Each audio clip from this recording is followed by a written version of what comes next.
주공단이 보여준 섭정과 태진은 대동세상으로 가는 문을 열어주었다. 그는 천하는 한 사람의 것이 아니라 천하 사람의 것이다. 나는 천하위공 텐샤웨이콩의 정신을 몸소 실천했다. 반면 수양대군은 그 문을 닫고 권력을 사유화함으로써 조선의 성리학적 이상향에 지울 수 없는 얼룩을 남겼다.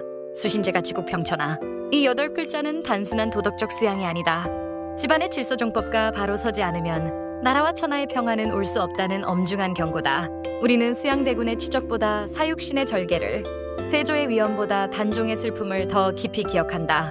그것은 우리가 여전히 힘이 아닌 정의가, 칼이 아닌 예리가 다스리는 대동세상을 꿈꾸고 있기 때문일 것이다. 주공단의 길과 수양대군의 길, 그 사이의 거리는 곧 우리가 지향해야 할 도덕적 좌표의 거리다. 영화 왕사남의 비극적인 서사 끝에서 우리가 느껴야 할 것은 단순한 동정심이 아니라 우리가 지켜야 할 종법과 도리라는 기둥이 얼마나 무겁고 소중한 것인지에 대한 뼈저린 성찰이어야 한다. 주공단의 퇴장이 찬란한 빛이었던 것처럼 수양대군의 찬탈은 우리 역사의 가장 성리학적인 나라에서 벌어진 가장 비페이 성리학적인 비극으로 영원히 기록될 것이다. 성리학의 나라, 조선이 꿈꿨던 세상은 단순히 굶주림이 없는 풍요로운 사회가 아니었다. 그것은 모든 존재가 각자의 자리를 지키며 도덕적 정당성이 힘의 논리를 압도하는 대동세상이었다. 그 세상을 지탱하는 보이지 않는 설계도가 바로 주례초리이며 그 설계를 현실의 땅에 굳건히 박아 넣은 기둥이 바로 종법종파이다. 이 거대한 도덕의 성전을 지은 설계자가 주공단주공단이라면 그 성전의 기둥을 도끼로 찍어내린 인물이 바로 수양대군 세조이다. 칠주공단 스스로 기둥이 된 성인, 성리학의 비조인 공자가 평생 꿈속에서라도 뵙기를 간절히 바랐던 인물이 주공단이다. 주공단은 주나라의 기틀을 잡은 인물이자 동양 정치사에서 정당한 권력의 행사와 절제가 무엇인지를 보여준 유일무이한 전형이다. 형인 무왕이 죽고 어린 조카 선광이 즉위했을 때 주공단은 섭정의 자리에 올랐다. 당시 주나라는 건국 초기였고 사방에는 적들이 가득했다. 힘과 야욕을 가진이라면 누구라도 어린 군주를 핑계삼아 왕자를 찬탈했을 상황이었다. 실제로 주공의 형제들조차 그를 의심하며 반란을 일으켰다. 하지만 주공단은 피비린나에 나는 반란을 진압한 후에도 자신의 자리를 잊지 않았다.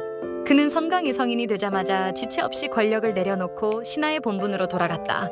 이것이 바로 성리학에서 말하는 수신제가 쇼신 치자의 극치다.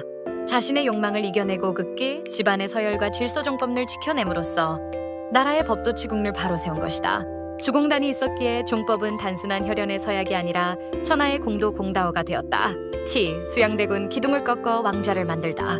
주공단으로부터 약 2500년 뒤 한반도에는 성리학의 나라를 표방한 조선이 서 있었다. 그리고 그곳에 또 다른 숙부 수양대군이 나타났다. 그는 주공단과 완벽하게 일치하는 상황에 놓여 있었다. 어린 조카 단종, 불안한 왕권, 그리고 강력한 힘을 가진 숙부. 하지만 수양대군의 선택은 주공단과 정반대였다. 그는 종법이라는 성리학의 심장을 직접 칼로 찔렀다. 성리학에서 종법은 적장자 상속기라는 엄격한 위계 질서를 통해 권력의 사유화를 막는 장치다. 수양대군은 이 장치를 패도바다오라는 무력으로 부수었다. 조카의 왕위를 찬탈하고 끝내 그 목숨까지. 아사간 행위는 성리학의 관점에서 볼 때 제가 치자를 포기한 것이며 이는 곧 평천하의 자격을 스스로 상실한 것을 의미한다. 조선은 주례의 정신을 계승하려 했던 나라다. 하지만 나라의 상징인 왕실에서 종법이 파괴되자 성리학적 명분은 심각한 타격을 입었다. 수양대군은 강력한 치세와 업적을 남겼을지 모르나 그가 앉은 왕좌는 성리학의 기둥을 꺾어 만든 의자였기에 그 아래에는 늘 정통성 부재라는 비극의 피가 흘렀다. 3. 사육신과 영화 왕사남, 꺾이지 않은 도덕의 목소리. 이 참담한 역사적 균열 속에서 등장한 인물들이 바로 사육신이다. 이들은 단순한 충신이 아니라 주공단의 길을 저버린 수양대군에게 성리학적 심판을 내린 집행자들이었다. 그들은 칼 앞에 무릎 꿇기보다 종법의 가치를 지키다 죽음을 택했다. 최근 대중의 관심을 끈 영화 왕사남 왕셰단과 같은 작품들은 바로 이 지점을 파고든다. 영화 속에서 단종과 세조의 갈등은 단순히 빼앗고 빼앗기는 싸움이 아니다. 그것은 우리 민족 내면에 깊이 박힌 힘보다 도리다오가 앞서야 한다는 성리학적 정의감에 대한 질문이다.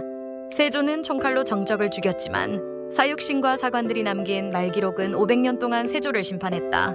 영화 왕사남이 건드리는 정서는 바로 그 말의 힘이다. 비록 현실에서는 패배하여 슬프게 사라졌을지언정 도덕적으로는 주공단의 길을 지지했던 그 숭고한 정신이 우리 민족의 정서적 원형을 이루고 있음을 영화는 보여준다.